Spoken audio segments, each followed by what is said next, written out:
This is Fantology. You may have heard of us. All right, what's up, Faceless Immortals? This is Steven, your host with Fantology Podcast. I have my lifelong friend Jake with me today, and we have a special guest and first-time reader of the series we're talking about, our friend Jeff, here to talk about Mistborn Era 2. Hey, excited to be here. Okay, Jeff, so you've read Mistborn before, Era 1. Yeah. And that was what, like some time ago, and now you're getting into Era 2 because you heard a new book was coming out and you got excited, or what happened? Yeah, exactly. So, I read Mistborn in 2015, so it's been a minute, and I wanted to, and actually, two things made me want to read Wax and Wayne series. Was one, the new book coming out, but two, my dad read it, and he said it was really good. So I was like, I really should get around to reading those. Really? Okay. Usually I'm trying to convince my dad to read these books, and sometimes he'll acquiesce, but a lot the other way around. That's cool. Yeah, it's my dad became a truck driver, and now he has too much time to understand, so he listens to a lot of Brandon Sanderson books on Audible as he's driving. Yeah, I imagine you get a lot of audiobook hours in that job. Yeah, he cranks them out. It's pretty crazy. Truck driving could be an ideal career for me. I might have to think about that one in the future. Okay, so we're going to talk about the first two books, Aloe of Law and Shadows of Self. They're both kind of short, and our schedule worked out where we thought we'd just kind of cram them together. So Jake and I, we actually, all three of us read the books recently, but we want your perspective mostly, Jeff, as the first time reader of the series, right? So if you can think back to Mistborn Era 1, which may be an unfair question, if you can think back to Era 1, how do you think Era 2 compares? Like, what's been different about it for you? What have you liked? What have you not liked? What are kind of some of your general impressions on these two books? Yeah, so first of all, I really wish I had done like a Cliff Notes or something on Mistborn Era 1, because I just realized there was a lot that I did not remember, especially about the allomantic and ferrochemical powers. So right. I kind of did a little brush up and some of the mythology of the world. So I did a little brush up, but we were trying to read so fast that I didn't do as much as I could. So that's something that I was actually surprised how much it actually drew on the earlier series, and I really liked that. And I liked how it sort of kind of gave a view into how mythologies are created, and you could see kind of maybe real world parallels. I thought it was really kind of fun how Brandon did that. But as far as comparing the two, I really liked the technological advancement. I think it was pretty cool to kind of see that fantasy is not just stuck in sort of this medieval kind of technology. And it was really, really interesting to kind of see the magic system mixed with some level of technological advancement that's kind of closer to modernity. And I really, really like that. The first book I felt was a little, I guess I would say it wasn't as epic at the beginning. It kind of felt like a little bit like maybe it was a novella that kind of turned into something else. That's because it kind of was. Oh, okay. Okay. I actually don't think I knew that. Yeah. But yeah, lots we could get into details, but overall, I think the first one to me was a little bit more ambitious and grand in scale. And it was clear that he kind of had that intention from the beginning. The second one, it kind of felt a little bit more small, but I like how the scope of it and scale is growing, and I'm getting more into it. And then overall, like I said, while I love sort of the medieval fantasy, I enjoyed the sort of technological advancement a bit more than I thought I would. I thought I wouldn't like it, honestly. But I ended up really liking it. Jake, what were your impressions? Yeah, kind of similar. I do think the strongest part of Era 2 is the way you see the mythologies develop. That it kind of has an echo of the Wheel of Time, how ages come and go and legends become myth and all that. It's cool to see that firsthand, and you get these characters you loved and cared about in the first era, and they are beings of worship, or they're super idealized, and especially Spook, just because of how just how different he's viewed now, and it's really cool to see like that change. And like for him, it feels really like earned, and you're so happy for him. I think that's the strongest part of it. I think the lack of like, I don't know, just the conflicts in especially these first two books just aren't that big. They don't feel as important as the first era. And I don't think every book's conflict needs to feel that important, but it was just I guess definitely see, especially after coming from era one and hopping in, like kind of disappointed, like, oh wait, we're not saving the world again. Like, Yeah. what are we doing here? I just think it's and like this is riffing off of the mythologies thing. The Mistborn world has so much potential, and it's very like for details and when it comes to like world building and the details of like how to use the magic. And I like how in era 2 you get to see how the magic is used in more, I don't know if creative is the right way, just different ways than you see in era 1. And I like how people are like, there's more ingenuity in that in the society, but I still feel like it's untapped potential when comparing to something like Stormlight, where you get so much rich world building. So that's I think World Era 2 does a little better at that, but it's still not fully satisfying that. And then without getting into details, I think the characters are pretty lackluster in Era 2 compared to Era 1.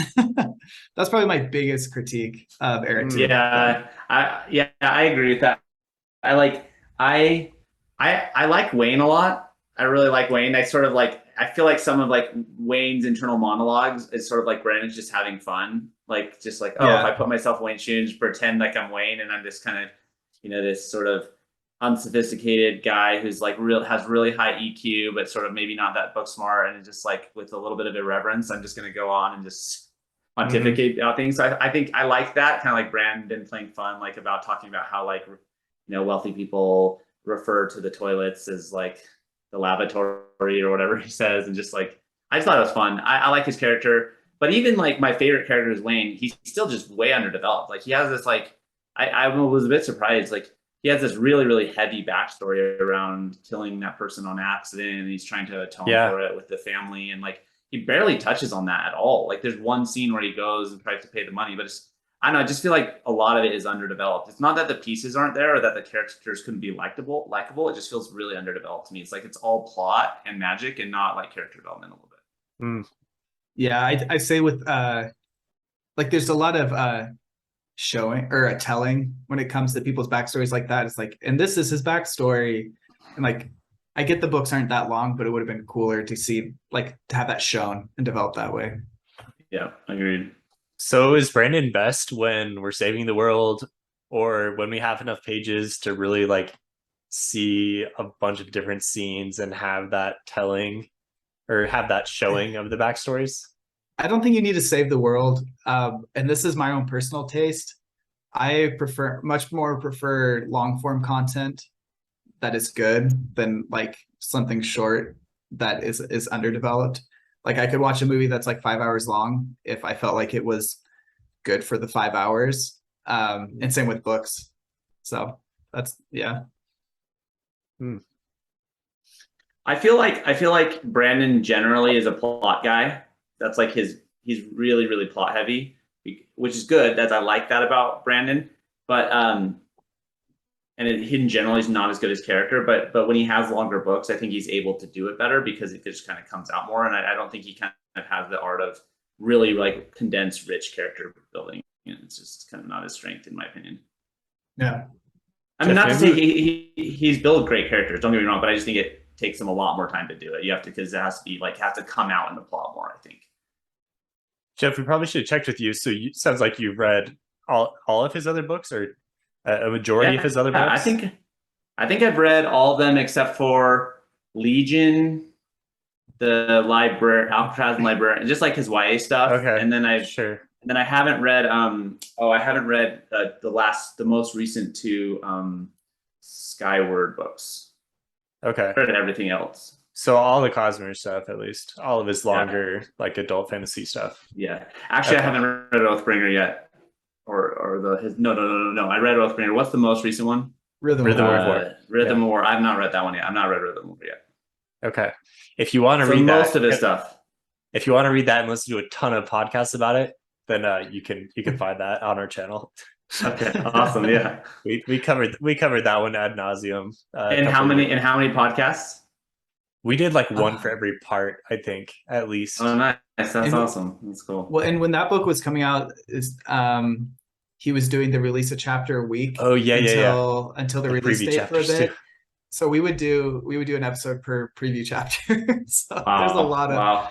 there's a That's lot to crazy. get into. That was mostly Uh-huh. like that one was more fun, I think, while it was live, but it'd be fun to go back and listen to it. Cool, Yeah. cool. I mean, not that we cover him more than any other channel. There's a lot of Yeah. Brandon Sanderson dedicated channels that cover the heck out of his stuff, but that was one of our heavier ones. So there you go for that. Yeah, I'll check it out. It is on my list. It is on my list. Okay, so should we talk about some of the plot and character events from Alloy of Lawless? We can try to maybe separate the books if it's natural to talk about them together. Let's do that. So, Cool. impressions on Wax, our main character, and some of the events around him. Starts with Wax, right, with the flashback when he kills Leslie accidentally, and then kind of goes from there when he goes back to Elendel and takes up the mantle, kind of Bruce Wayne-ish style. Yeah. Very Bruce Wayne. Yeah, that's Yeah. funny. I had that same thought. Yeah. Just kind of general impressions. Like I'd say, I would say, I like Wax to a certain degree. I think it's, like you said, it's like a Bruce Wayne, like wealthy kind of, person with a desire to do good. Maybe not as much savior conflicts as Bruce Wayne, but maybe it does have a little bit of it going on. But yeah, no, I think Wax is cool. I don't like in general. I don't think I connect as much with like brutish characters a bit. Like he just kind of, yeah, I don't know. He's sort of moody and maybe it is. Yeah. So I guess I would say that I like him, but wasn't my. I didn't quite. I don't know. Like kind of what Jake said. It's just not. It just didn't. Just something is not quite there. It didn't like all come together for me. But I still obviously like elements about him, and obviously the Leslie backstory and sort of his time in the roughs and kind of being like a living myth a bit, like because almost like a famous person has interesting elements. I agree to the most. Yeah, I agree with most of that. I think the first time I read it, which was years ago, I remember just like really disliking him. I thought he was the most boring character ever. I'm still right there. This time around, Jake, I liked him a bit more. I think I got more of the conflict with his backstory and with Leslie and like all of that internal conflict. Yes, he's certainly brooding. He doesn't have too many more dimensions past that, other than just kind of being more clever and more capable than everyone around him. But I did appreciate the backstory more, and I thought it made him a character in the book. That I mean, he wasn't terrible. He wasn't terrible. But you didn't like him at all, Jake. You sounded like those. Have you seen those Morbius reviews? Yeah, it's like Morbius. This is a film that came out this year. The characters were in the film. They were like that's how the way you said he was a character. Things happened. Yeah. The CGI was animated. I think there's too much and at the same time not enough going on with him, where like you have like a lot of these details, kind of like you were saying before, like we have these details to their stories, but they're kind of just thrown out there and then not really like developed. And so like I feel like too much in the sense that he has this tragic story with Leslie, but also his family died suddenly, and like it doesn't feel like he has time to care about both those things in the story. Yeah, and like it's like what it's weird that you include these like multiple tragedies when he only really cares about one tragedy and only one of them is really giving him growth. But then I don't feel like either one of them is really given enough time to really develop him, and so it's like overly complicated, but turns out just being boring. And that's kind of how I feel about him. Like he's just like a bland character that like I don't know. I didn't really. And then the hard part for me is I think he's too bland, and I think Wayne is too over the top. We're like too rich over the top. Yeah. Like I don't connect with his humor really, and so like a lot of people, like Wayne is like probably one of the top favorite Brandon Sanderson characters, I think, in the fandom. And I don't really connect with it. And so it's going from this guy who's like too bland reading his perspective, and then this guy that's like overly bombastic for me. And so I don't know. I'm just So probably not the target audience for the characters. Neither seem like real characters to you. Yeah. I really like Steris, which I guess you get more developed later on, and Marcy. I think they're pretty good characters for the most part. They need more screen time. I think both They do. way more screen time. I agree. One thing about Wax that is a bit confusing to me, that I don't know, like, I don't think every character has to follow a formula, but it is weird to me that it's not really clear what his motivation is besides some kind of level of savior complex. It's just not really clear what he's motivated by, really, beyond like, I just wanted to, because sometimes there's some kind of like self-narration, I think, in the second book, where it's like, in the roughs I was able to save, you know, people and see my efforts, but in the city's too big. So it's like, it's all just around like saving people. I don't know, I just didn't really connect, and it wasn't that developed. I'm like, why does he feel so, like, why does he have this complex about saving people, and why is it so important? So and then the other thing is like, maybe he's too reactionary, is what you're trying to say. I just don't understand why he's motivated the way he's motivated. Like, there's no development around that. Like, how does his core conflict, how does his core backstory transfer to being, like, his core backstory is essentially that he had a oppressive uncle and his family died, and then his sister died and he wasn't that connected to, and then he lost Leslie. Like, I don't see how that necessarily connects to his core motivation. Like, there's just, the lines don't, like, obviously with like Bruce Wayne, for example, it's like his parents were killed by thugs, and so he's like, his whole life is to try to make the city safer. Like, I just didn't see any kind of connection to his core like backstory and then like his motivation. And then the other thing is, he just doesn't have any weaknesses beyond just being, I don't know, like, what's his weakness? I don't know. He's just better than everybody in every single circumstance and wins. I don't know. It's like, he's not as rich as Bruce Wayne. I think that's his weakness. I don't know. I just like characters where it's like really clear to me like why they're motivated, and also have some kind of weakness. I don't know. I just feel like he doesn't pop on either of those dimensions. But anyway. Yeah, I don't think the uncle part, like, that all of a sudden becomes a huge part of the plot, but that wasn't really developed earlier than that either. Like, that's another thing where it's like another complication to his backstory that isn't really fleshed out, but then all of a sudden it's really important for the story. Like, he's the main, like, at the end of the first book, you're like, oh, his uncle is the main bad guy, you know? And it's like, you can, like, Wax is reacting as if like, oh, he's so mad about this, he's facing his uncle again. And as a reader, I'm like, oh, okay, we don't like the uncle. Like yeah. Like, you get one flashback where, there's just that one flashback where he's like, oh, you noticed the coin? Oh, who told you? It's like, apparently he's like a bit oppressive and didn't give him credit for his successes, but that's the only like anything you get. Yeah. Like, there is something there with Wax's character that I think, like, if I were somehow qualified to like psychoanalyze him, like, there's like this complex developing from the conflict between him and his uncle, where like his uncle seems like pretty harsh and cruel, and he doesn't want to be that way, and he's trying to prove himself to his uncle that he's capable while doing it his, like, the way that he finds right in his own moral compass. Like, there's some of that there, but it isn't like, I feel like the plot should help, like you're saying, like, the plot should help like accentuate that. So like, like, that should be part of his purpose in the plot more. Yeah, I like that. I hadn't thought about that. That's cool. Here's something I like about Wax, if that's allowed. That's not allowed right now. Oh, for sure. Yeah, let's bring it. I like the theme of the whole like doubting deity and trying to figure out where Harmony fits in his life, and the conversations that he has with Harmony. I think that's a good theme, and it's something that I didn't remember from my first read. And and I like it, and I like how the second book ends, if I can jump ahead to the end of the second book, where it ends on a pretty sour note, where he's just like, he's mad at God because he feels like things have really been messed up. Used. Right, exactly. And for all of the ability and money and privilege that he has in his life, he's pretty miserable because things haven't gone his way. So I think it's one of Brandon's better themes, to be honest. And it's kind of a shame that it's like couched in this character that we don't think too much of. But it's a cool idea, and I really appreciate the way that he explores it. I was gonna say, that's what gives me hope for Wax, was like the end of the second book where he cries on Sarah's, right? Yeah, I always mix up those. Sarah's shoulder. He just crazy cries on. It's like, okay, I'm like, now I'm trying to maybe see that there's some real development happening here.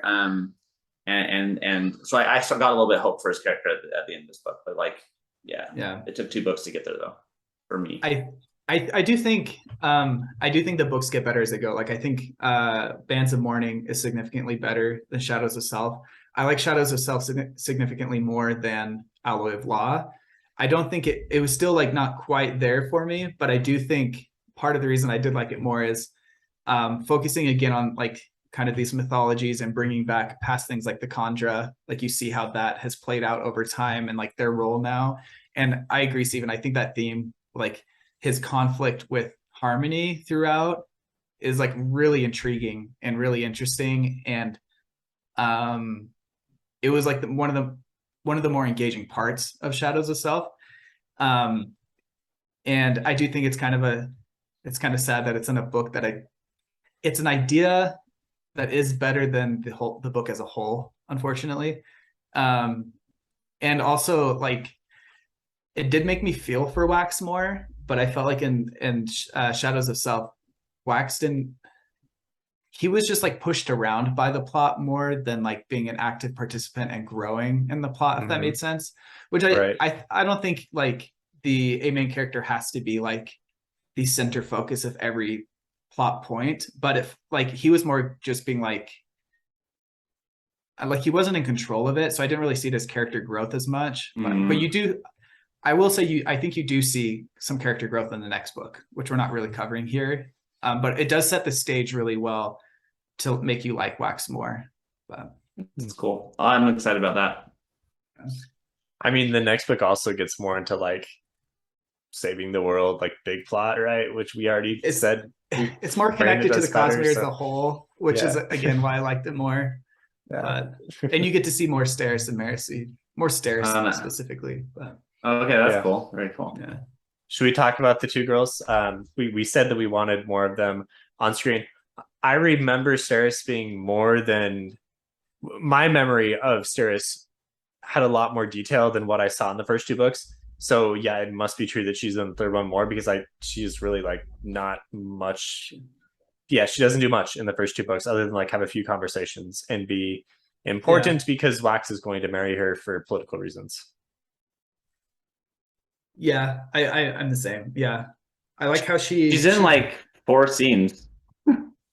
Probably the total. She's in like 2 scenes in the first book. In the first book, she's just the damsel in distress the whole time. Almost the whole time. Distress is off screen for exactly 95% of the book.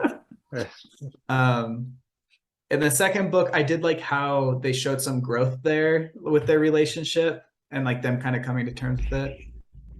And I do like Marcy, but I feel like I don't like how she's written so much to be like she's super qualified in all these ways, and then I feel like she had to be nerfed to be the damsel in distress at times as well. I feel like it kind of took me out of the story. Like I feel like the character that has been written would not be in this position to need to be saved by Wax right now, but like the plot needed it, if that made sense. But she does help out enough to the point where she's not always like the damsel in distress. She's often the ones taking the shots to help Wax out. I just felt like, I don't know, and maybe this is intentional. I felt like she needed to have more confidence and like more ability shown on page than she actually did. But I mean, I think that makes sense for her character where she's at. Like she's a really confident and smart young woman, but at the same time, like she kind of doubts the position that she's in. Like I think that's a position a lot of young people are in. I also think for quite a bit of Brandon Sanderson's female characters that kind of follow the same archetype, I think I haven't read Elantris in a long time. Yeah, the Shallan and Wave Kings, like I'm so smart, I'm so talented, but I'm kind of lost in this big world. And so like I have all these skills, but also I don't know how to use, like I don't know, like I'm still vulnerable. And like Mercy is like pretty much the same archetype. Elantris has the same archetype as well. And I don't know, they all kind of feel like the same voice. Mercy's not as obnoxious as Shalon. Shalon's like Mercy and Wayne together a little bit. Yeah, because she's like the well, I feel like Lopin, especially if you've listened to the books, Lopin and Wayne are almost like the same the same character. Yeah, I can see that. There could be a good Spider-Man meme of Lopin and Wayne. Yeah. Yeah, there could be, especially with Michael Kramer's like voice. The thing that I thought was potentially really interesting about Mercy, and I hope this thread gets pulled on in the next book, is when she kind of, because she was like a total fangirl of Wax in book 1. Yeah. And then like in book 2, she starts to see his downsides, like of his weaknesses, and how he creates chaos, and he's sort of above the law that she's come to like become an expert in and love, and he leaves a mess in his wake, and et cetera, et cetera. Like I liked that and thought that was interesting, and I thought it was gonna go more or like develop a little bit more in the book, but it sort of just kind of stops a little bit. So I'm hoping that gets developed a little bit more, because I thought that could have been, that's an interesting line of character development and plot potentially. But yeah, I'd honestly I mean, I'm planning on rereading Bands of Morning, but I'd need to reread that to know what, like how well that's done in the next book. What do you guys think about love triangles? Like I like love triangles in books. I'll be honest. It's kind of the high school like drama romance that I enjoy a little bit. But I mean, not every love triangle, but I think love triangles can be good. I felt like I actually like them. They're interesting if they're done well and developed, but I just feel like it's sort of, this is maybe a problem in general in the book for me, is there's a lot happening that's just not really fleshed out or worked with, in my opinion. That's an example. I feel like the love triangle element was kind of present a lot in the first book, and then it kind of almost goes away entirely in the second book, it feels like, right? Kind of. I do think I liked how, I think the way the love triangle was set up in the first book was kind of tropey, just like, okay, obviously he's gonna be interested in this one, but have these obligations, but duties make him exactly. But I do like how like Mercy and Wax bicker a lot in the second one, and I think a lot of it is like her recognizing the flaws of his philosophies and like their own like personal differences there. But I think it's also like this underlying tension of like they both like had that attraction towards each other but don't want to act on it, and so they're frustrated and kind of like, I thought that was like one of the better, like a more realistic way of portraying a love triangle there. Yeah, I like that. I guess I'm just like, I guess from like just Wayne, there was a little bit that showed up in Mercy's kind of thought narration. I don't think it showed up at all in Wax's. Like, because in the first book, it's like he finds her attractive and you feel attention, but I don't think it said anything about it the entire second book. Like, at least I can't remember it. Maybe. Yeah, I think it was mostly from Mercy's point of view. Mercy's point of view, yeah. So, I like Steris a lot. I actually think she might be my favorite character. I thought it was maybe just because it resonates. It's like maybe I resonate with elements of her character where it's like she's just so by the book, tries to plan everything, but in many cases like recognizes that as being a social liability, but she still like wants people to like her. I just found her like pretty endearing, but also capable and cool in some ways. I really liked her. Just did not have nearly enough time or development or anything for how cool she was, I thought. She definitely has more time in the next book, but I don't think it's still not going to be as much as like Wax and Wayne, obviously. This is something I didn't recognize in my read through, but I had found out. I don't know if it's via Q&A or whatever, but Steris was written to be autistic in the books, which after like hearing that, I think that like resonates a lot more. So that's cool. I mean, that's cool that and like I've seen a lot of stuff online of people with autism like really connecting with that. And so that's cool that he was able to like I don't know, portray that in a way where it's like not like it's like you're saying, it's like a positive, it's not necessarily a positive or negative thing, it's like neutral, but it like adds a lot to her personality. And yeah, little fun fact. And I always like it. I always like when Brandon is able to give unpowered characters some time to shine as well. Like, yeah, a lot of his characters have these cool magical abilities, which is awesome. Which is, you know, a big reason why we really like Sanderson. But at the same time, I kind of like to see the normal Joe type character that I identify with, like struggling along in this big magical world, and so it's nice to see a character like Steris who, you know, a lot of things are just like way, you know, outside of her control, but she does her best to try to control them, but also recognizes that she can't, and so there's some frustration there. We need more of her. I'm excited to read the third one because I don't remember how much more there is, but it sounds like Jake's saying he remembers more. I feel like, and it's been a while, like I read that one in 2017. But I feel like she has like more action. Like she's like in the thick of the plot, solving like problems with the other characters.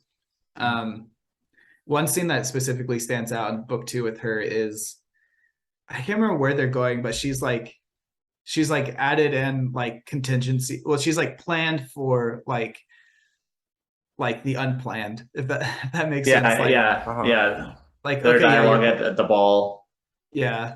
Like I've planned for the fact that this ball might turn out to be a disaster. So like, no worries. But that was fun. Is that your identification with her, Jeff? I plan to have spontaneous time kind of thing. Yeah. That was it. Yeah. Like deprogramming my mission, where it's like good is planned. But yeah, that's funny. So what are some other little scenes maybe that were favorites? I thought the scene in the very beginning of the book was like really, really, really intense. And I really liked it. Where Bloody Tan, like he's kind of in this crypt place in Bloody Tan, and they have this sort of kind of, I guess, choreographed thing to get out of these tough circumstances, and they try it and it just doesn't work, and he shoots his wife. I just thought that was like so intense. Really, really, really powerful, like great scene. So I mean, it's also really sad and tragic, but I actually really like that scene. It wasn't light-hearted or fun, but I thought it was really creepy. Got me intrigued, but pretty fast. And it's also, I like when Sanderson does a good job of recontextualizing scenes like books later, or, you know, pages and pages later. And this is an example of that, because you don't really understand what was going on there until after finishing book 2. Exactly. And that's why I thought, because I just finished book 2 and I was like, whoa, that first scene, which I already found a bit creepy and tragic. It's like it comes back even with a harder punch later, which I thought, when you realize that, that was pretty good. Which is again why I'm saying like I'm excited if maybe I'll like wax more moving forward. Another scene is it's not a specific scene, but I love this is where like I'm different. My preferences are different than Jake, because I actually found Wax or Wayne really funny. Like I love his commentary, and like I love his commentary, like where he's just getting everyone drunk to try to stop a riot. I thought that was pretty funny. That was a funny scene, and I like how I like how he's so interested in linguistics. So when he kind of like notices how people say things, and then I like how that becomes a plot point when he recognizes that the governor is actually leader, because of like how the A's are said differently. And so that's not a specific scene. I guess the getting drunk is a scene, but I really liked kind of the reflections on language that Wayne talks about throughout the book. It's really, I find it interesting. I find language quite interesting. Do you ever, when reading fantasy books, And like obviously they're not speaking English in the setting, but there's a pun that's like an English pun, or like for example, Vin, her like she's known as Vindication, like the gun is named after her, like that's her name now, like things like that. And sometimes I just like sit and think for like ever like what like having no clue what like their in-world language is supposed to be, like how would that pun work in another language, like, or like with Wayne talking about like the way like different vowels are pronounced, like if we somehow had what language they were speaking, like what would they really be talking about there? Anyways, That's really interesting. I guess I always just assume English is the language because at least in this movie, sorry, at least in this world, because it's like because of those linguistic things, it just doesn't make sense to me if it's not English. But yeah, I guess it would be a different language. I don't know. It's interesting. Yeah.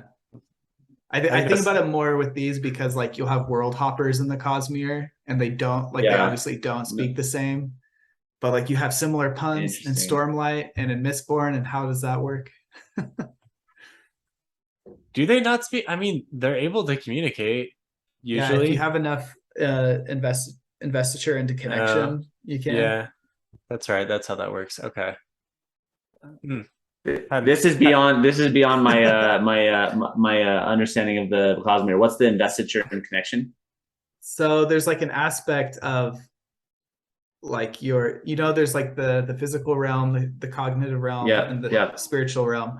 There's an aspect of somebody's spiritual self that is connection to things, and there's like a metal you can burn for connection, or you can store connection in a ferrocumulable interesting metal. I can't remember what, but you can use that for like connection is like for a lot of things, but one of the things is I think like understanding language, other people. Interesting. Like understanding other people, communication. But who are there world hoppers that and we're getting off the rails, Steven, and you can bring us back, but are there world hoppers that I've missed beyond the bard character? I'm forgetting his name.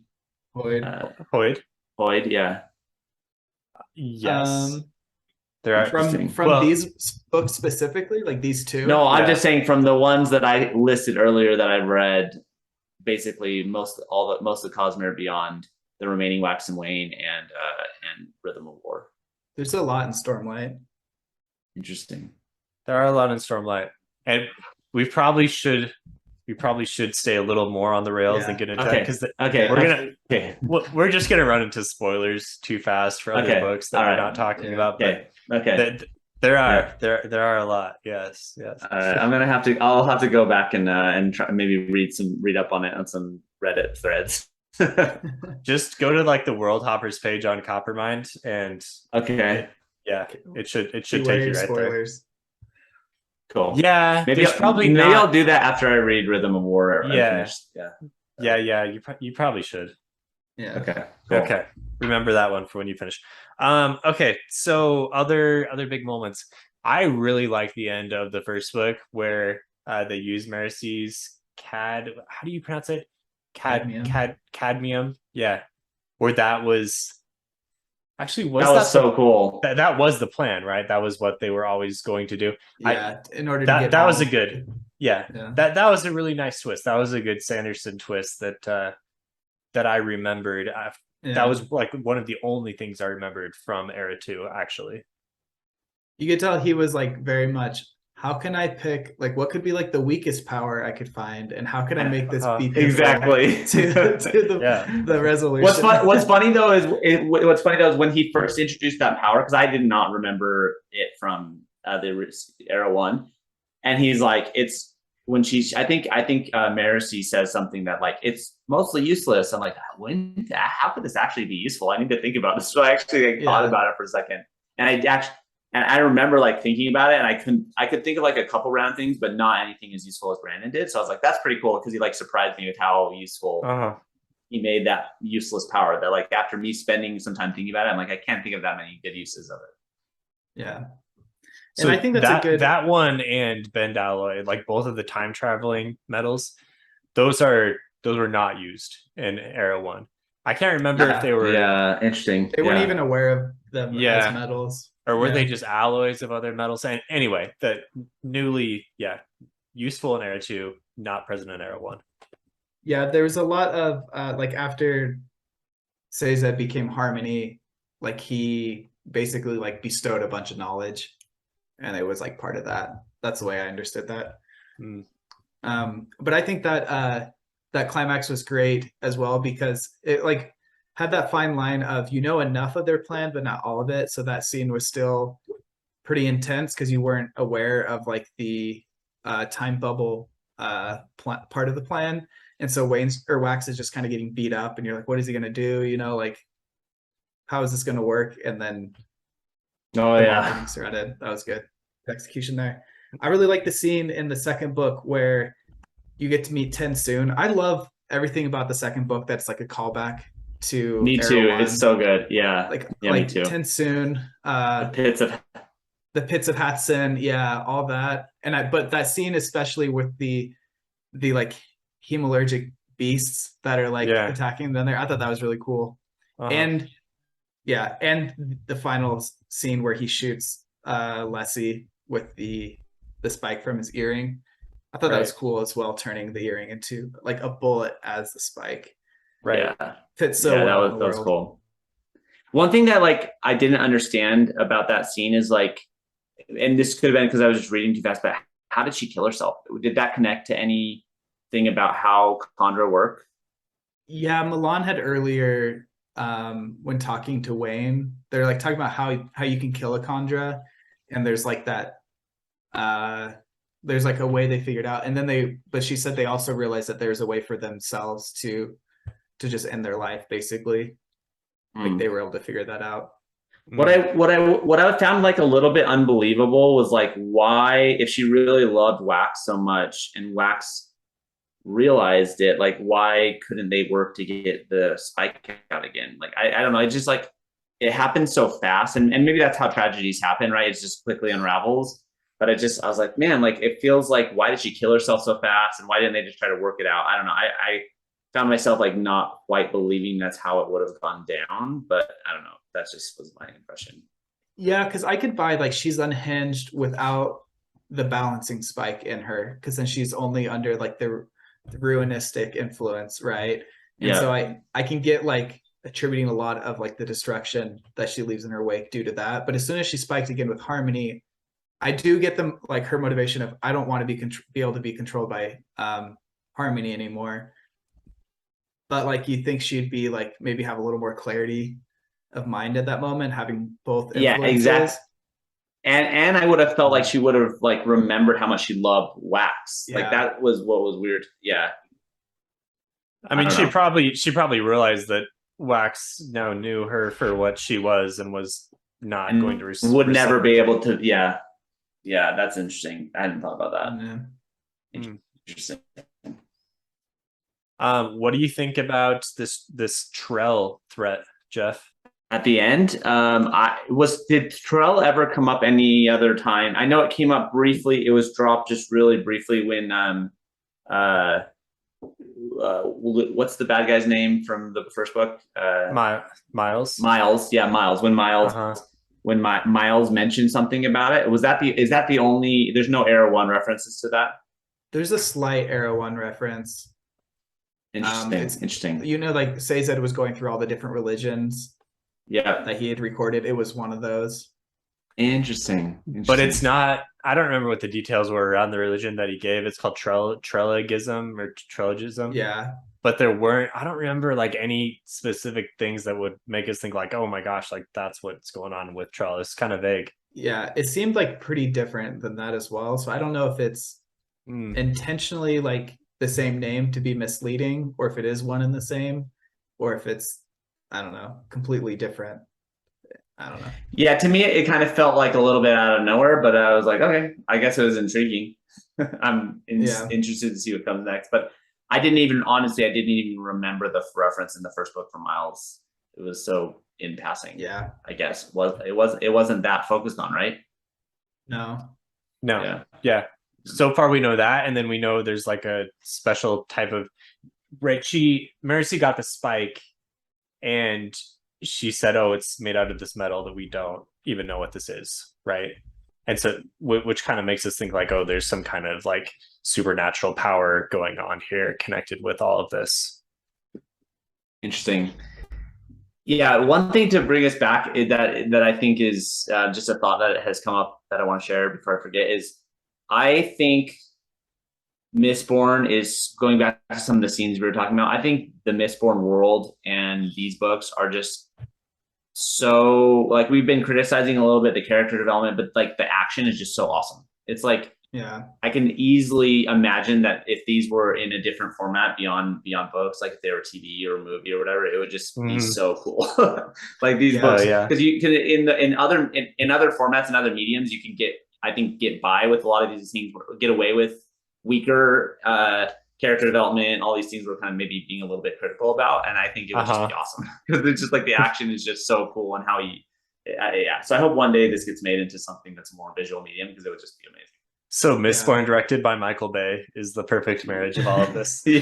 Yeah, there we go. Yeah, the fight scenes are so cinematic, like so cinematic. The movement, everything about it. Yeah, it's like just enough limitation to like add suspense or tension. I mean, but just enough power that everything you do is just really cool. And I really like how it works in Era 2 more than Era 1 because Era 1 is so dominated by the Mistborn powers, which is just like, okay, they can do anything, basically. Yeah. And I don't really have to think, I don't have to think too hard about how it works. Like, oh, they're flying here and here, and now they're super strong and whatever. But now in Era 2, they have all these limitations built in. They can only do so many things, but the things they can do work in unique ways. And so as it's all happening, I have to think like, okay, how does this work? He's doing this to do this effect, which has this like compounding effect. And that's cooler than the all-powerful Mistborn. Yeah.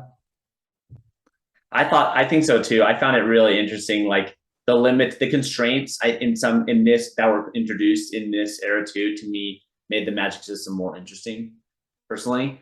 It was just so cinematic and I really think it'd be really fun. Like I watched Doctor Strange in the Multiverse recently, and have you guys seen that? You know the fight where they're using music, like the music and stuff, and like that's really cool, and it looks so cool. And when I saw that, I was like, Mistborn can be done. Like we're at the point now where we have such good CGI that if this looks that cool, Mistborn can be done, but it will just be so much better because it will actually have constraints and magic system as opposed to like all the garbage you see in like the Marvel universe where it's like anyone can do anything and like there's all these Deus Ex Machinas because it's just like whatever magic you need to move the plot forward, it exists. So I'm hopeful that someday there'll be some pretty cool movies from these.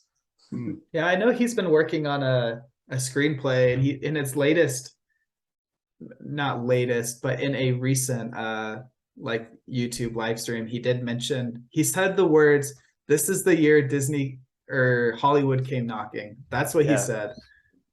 We don't have further context to it, but hopefully something like that. Yeah, he said Stormlight 5, which he's writing now, was delayed till 2024, and the reason why is because he's spending so much time with Hollywood. Okay, cool. Yeah. And he's actually written out like an entire screenplay of what he wants to see happen in, I think, the Final Empire. I want to say that's true. If not written out an entire thing, he's definitely working on it though. Yeah, he's spent a significant amount of time doing this. Yeah, it's definitely on the roadmap.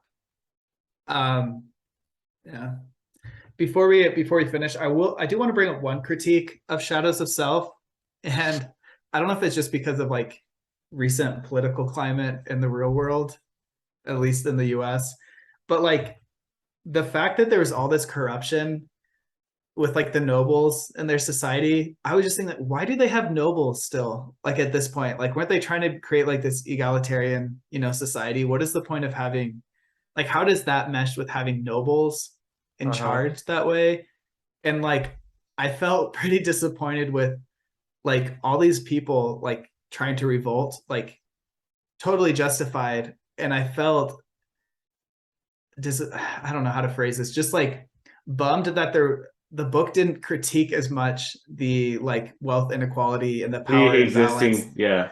Yeah, like it wasn't critique, it was just like, hey, we're trying, at least we're trying. And I felt like I wanted to hear like, no, like burn it to the ground, restart, like start from like a system that's actually just first, instead of just like, well, this is what we have and it's good enough. But that wasn't the point of the book at all, but it just kind of bothersome. So Harmony let you down as well as Wax. Jake? Yeah. Yeah, I was Harmony right let there you with them. down. Like how did you continue? Like, why not just refine it? Like, I get Elland creating the system at the time because that's all they knew. It was better than it was infinitely better than what it was with the Lord Ruler.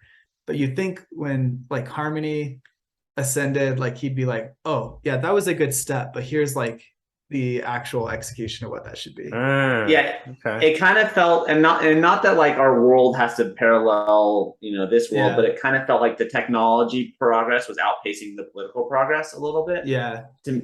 Yeah, that's what I actually noticed that like immediately in the first book. That's something like, that's weird. They still have this like the same exact society with the same nobles, and I wasn't expecting that because there was so much and I also assumed before I read the book that it was going to be a little bit more like in like I guess early West. Like I didn't expect electricity to come online and cars. I think there's cars coming online and gum, and like it almost feels like it's like the early 1900s rather than like the 1870s.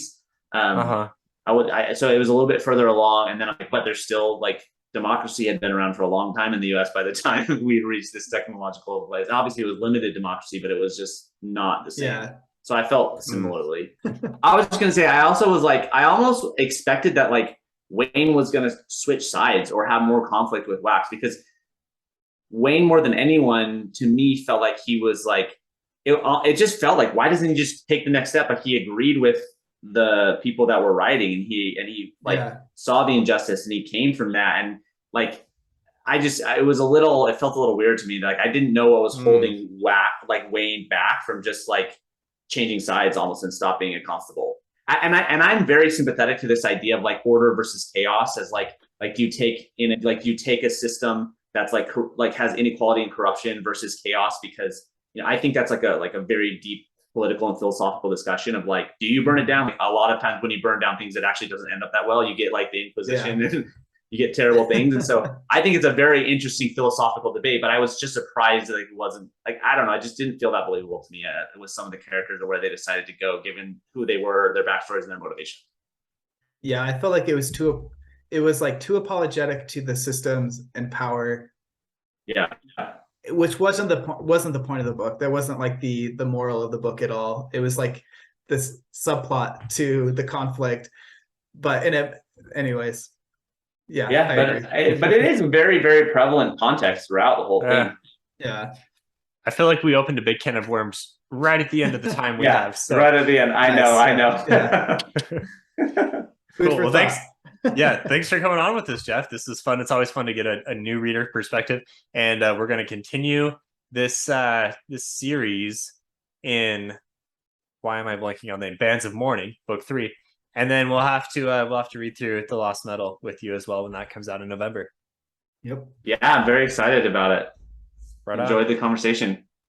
Thanks for listening, everyone. We'll see you later. See ya. Bye.